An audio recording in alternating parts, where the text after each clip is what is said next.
Take it from a Toronto native, if you only have one afternoon in the city, make your way over to Chinatown and Kensington Market, two of the city's most beloved neighborhoods. There is so much to see and do, and it's where you'll find some of the best food in the city. In this video, I'm going to join a top-rated food tour and show you 6 must-try food spots in these side-by-side neighborhoods and dive into the history of the area. Restaurants and directions are in the description. Two of the most beautifully diverse neighborhoods here in the city of Toronto. Of course, that is what Toronto is all about.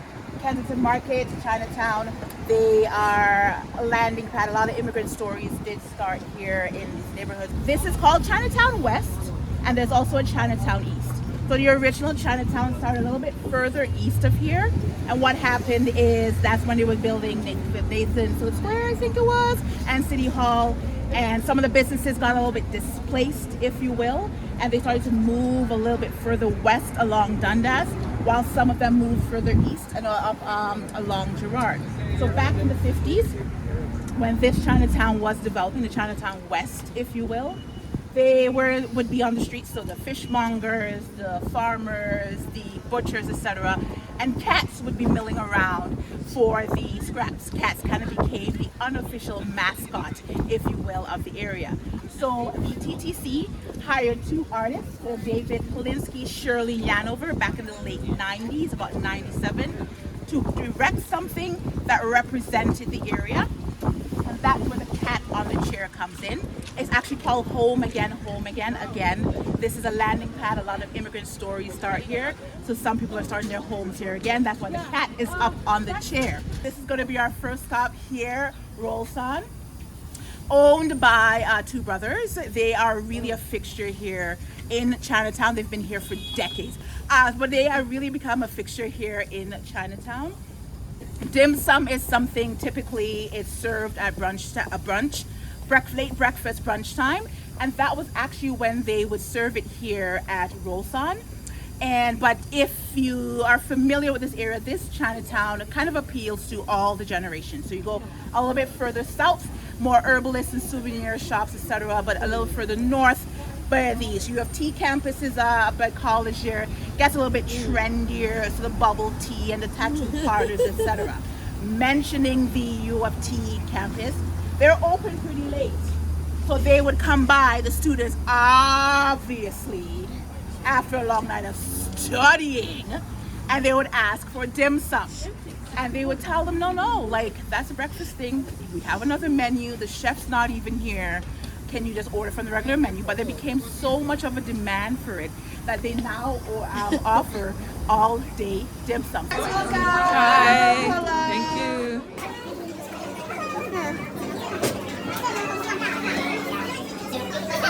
The classic chow su bao.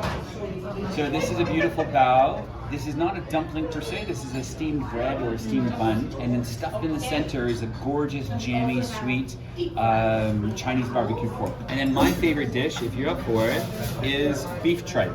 So this has been stewed with some beautiful garlic, ginger, and scallions. And because we're all family style, what you do is you turn your chopsticks around and use that as your sort of your serving to your plate, and then turn it around to eat.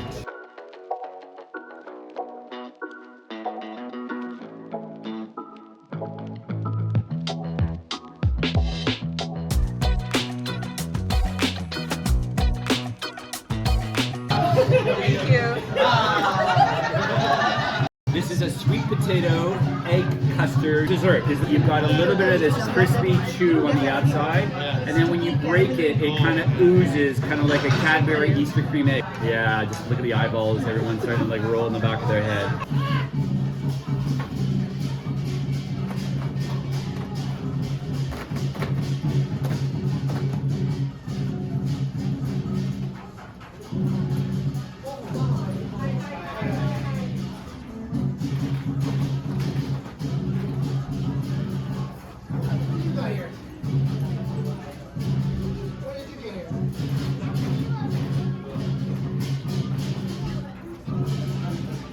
There's a red flag at the altar.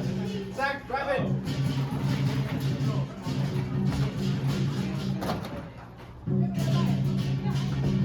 Angie and I are going to buy a snack that we're all going to enjoy, and we have no clue what it is. We have been doing the tour for over 10 years. We do hundreds and hundreds of them, and we rarely buy the same thing twice. So we'll see what's new, what's interesting, what's fun, and we will bring that out for you.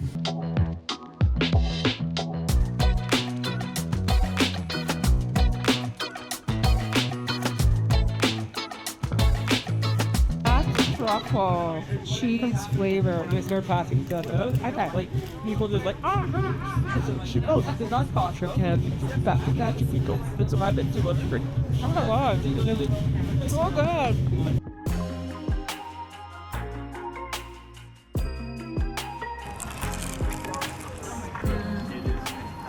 The history is British. English settler by the name of George Taylor Denison bought the property back in the 1800s. And they actually built, if you heard of Bellevue Estate, no longer around, but at the edge of Kensington Market, if you know Bellevue Estate Park, that actually was their front lawn that the family donated once they got rid of the property. So the only real British history, of course, is the name. So this is St. Andrew, this is Kensington Ave, Baldwin, Augusta, but Kensington really is known. Kensington Market is known as a landing pad. A lot of immigrant stories started here. The most notable would be the Jewish community that arrived in the early 1900s. But before that, when Denison sold off the property, it was English and Irish immigrants. That's where the houses come in, that very like Victorian style of the homes. The Jewish community, when they arrived in the 1900s, were bringing their produce or their business out to the front of their homes. Over time, they built awnings. And each group that arrived after that just adapted to what they had encountered before. This is the oldest congregation here in Kensington Market, built by that same core Jewish community. Actually was built in 1912. In 1930 came around because of the structure. If you're familiar with the Byzantine revival, the circular windows and the brickwork, but it has been around here since before that. This is actually, has only had 3 rabbis. The Anshe Minsk has the current rabbi has been there since the 80s. I have to go and check to see if that's still actually the fact of it. But with every group, if we're familiar with the immigrant story, they settle and they disperse. So if you know going up Bathurst, you do see a very heavy Jewish presence there that started here in Kensington Market. And then after that was just different groups arriving, Italian, Portuguese. So there's a little Portugal, there's a little Italy, and then there was the Chinese and Vietnamese communities that arrived as well. That's when that Chinatown started to develop. And then from there, and more recently, I'd say my people, so the Caribbean, African, South American communities arrived as well. Over 80 cultures being represented inside Kensington Market. Very coveted real estate as well. Over my shoulder, we have one of the most iconic shops here in Kensington Market, which is our friends at Sanagan Meat Market. This is sort of the epicenter of local, produced, and sourced in terms of remarkable meat and everything that is around that. They are allowing us in because it's incredibly cold, and so we'll be able to have it inside. When you do go in, it's obviously a beautiful butcher shop. It is 100% sourced of local Ontario items. So he's working very, very closely with the producers and the raisers and the farms in and across the province to really fill the cases. They also have an in-house charcuterie program. They have a beautiful selection of cheeses, really great. Again, it's not gonna look pretty because the store is closed. Apologies for that. But we're going to do a small little cheese tasting for our next stop. But beautiful little display. Obviously, the crew here doing a remarkable job. As I said, they do their own in-house charcuterie, pate, and program, which is actually the case kind of behind Katerina and Rain right now. So you'll have a minute to take a look at that. They, of course, are sourcing some of the best product from across Ontario. And then a beautiful little sort of pantry shop in the front corner of the sauces and condiments and jams and jellies that are going to be perfect. There's not many butcher shops that have skateboards, which is pretty clever, right? That's kind of fun. And so the energy here, they care about what they're producing. Obviously, meat can be a little polarizing. Some folks are not up for it. But at the end of the day, as I said outside, they are really working closely with the producers and the farms for the animals to be raised properly and ethically. We're heading in now to Tacos 101. A fun fact about Kensington Market is also known as Little Mexico. When you actually when we go around the corner to our next stop, you will see there's quite a few options, over a dozen options of Mexican restaurants, and more coming up, and they're all really good. Tacos 101, the story starts with Julio, who is from Puerto Vallarta, and he was that kid that's always had a knack in the kitchen, so much so that his mom and grandma, when he got old enough, would just leave the ingredients out and be like, Julio cooks it for the family while we're making our way home from work. And as he got older, was always the one kind of doing stuff for his family and friends. Did you hear that roll again? Okay. The vertical when he shaved the meat off, with the indication that one is an al pastor on the menu. There's an indication it's a really good Mexican chef that's working in the kitchen as well. Julio didn't always own Tacos 101. He started off, they were looking for, back in 2015, looking for a chef. He applied, his reputation kind of preceded him. He got the job. By 2018, they ran into some financial difficulty. Julio took it upon himself to buy Tacos 101 from them, made a home for it here in Kensington Market, and thankfully they survived throughout the pandemic as well, and are still standing as one of the favorite spots here and we have made sacrifices, the CAC team. We've tried all the Mexican spots.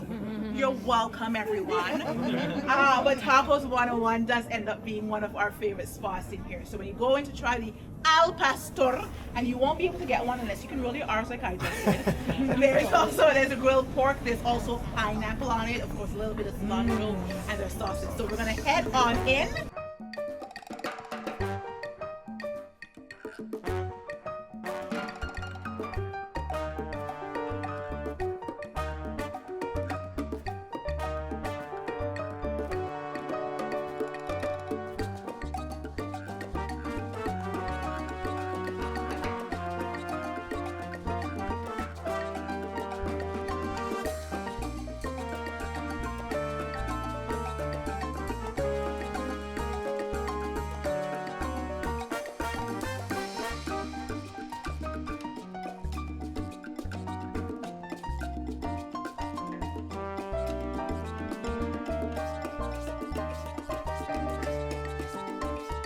Together, it'll be a little warmer.